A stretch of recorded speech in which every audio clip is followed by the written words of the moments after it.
అవకాశాలు బయట దేశాలలో రావడం జరుగుతుంది. సో వీళ్ళందరినీ ట్రైన్ చేయాలంటే మన అడ్వాన్స్ టెక్నాలజీ సెంటర్స్ అవసరం.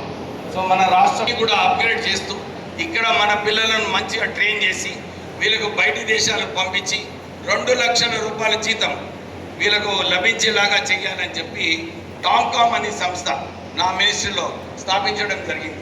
దీంట్లో 90 కోట్ల రూపాయలు కూడా బడ్జెట్ మాకు ఇచ్చారు.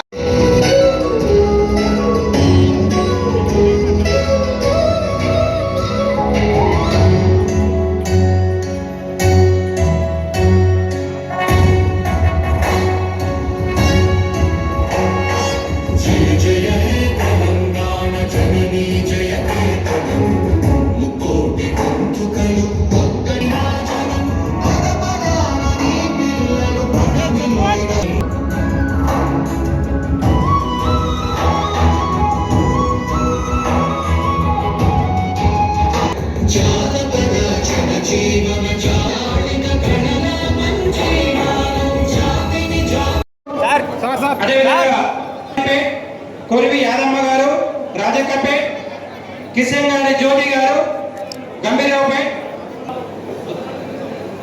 నెక్స్ట్ దౌలతాబాద్ రెడీ ఉండాలి. దుబ్బక తర్వాత దౌలతాబాద్ రెడీ. గుండెకాయ కనకమ్మ గారు, దౌలతాబాద్. నెక్స్ట్ తొగుటా రెడీ ఉండాలి. కొత్తపల్లి సావిత్రి గారు, లింగాపూర్, బిర్దోటి మండలి రెడీ ఉండాలి. నర్సమ్మ గారు, అందే, మాడుగురి రజన గారు, కాస్నాబాద్, సిద్ధి. నెక్స్ట్ రాయపూర్ మండలి రెడీ ఉండాలి. రాయపూర్ రెడీగా ఉండాలి. అనాజీపూర్ డి సత్యలక్ష్మి గారు, రాయపూర్. గాల్లో నర్మద గారు.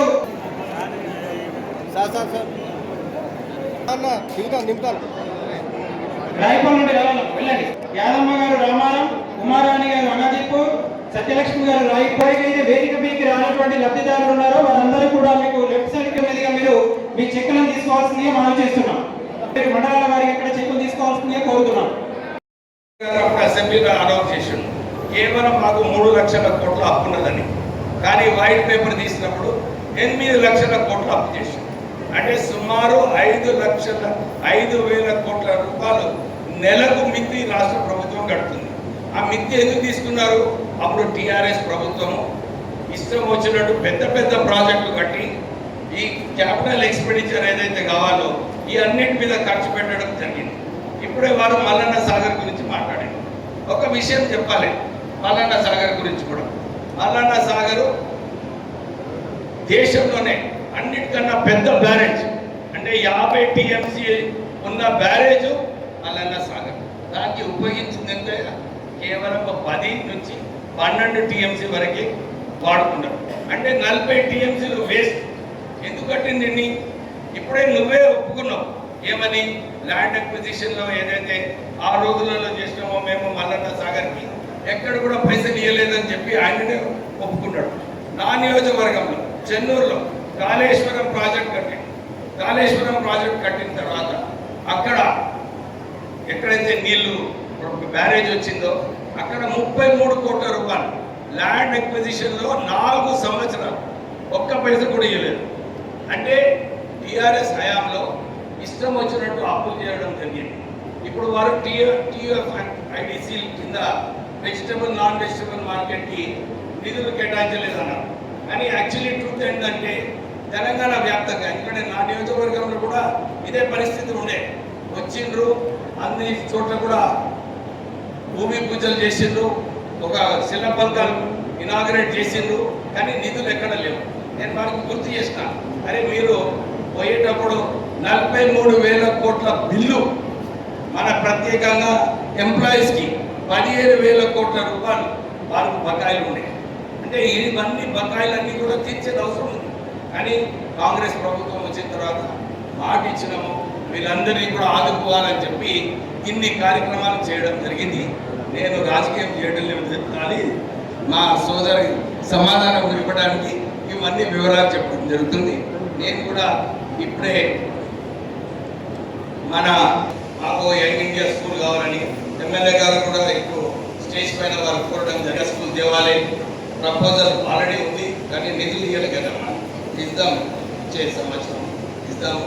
సో ఈ ఈ కార్యక్రమం తీసుకోవడం జరిగింది. తర్వాత అడ్వాన్స్ టెక్నాలజీ సెంటర్, మరి ఇంకొకటి కమ్యూనిటీ సెంటర్, దుబాక సెంటర్లో మరి గతంలో దాదాపు రెండింటి కలిసి 18 కోట్లు శాంక్షన్ చేయడం జరిగింది TUFIDC ద్వారా.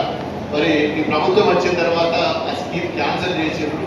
మరి దయచేసి మరి ఆ రోడ్ల మీద కూరగాయలు పెట్టుకొని మరి అమ్ముకుంటున్నారు దుమ్ము ధూళిలా.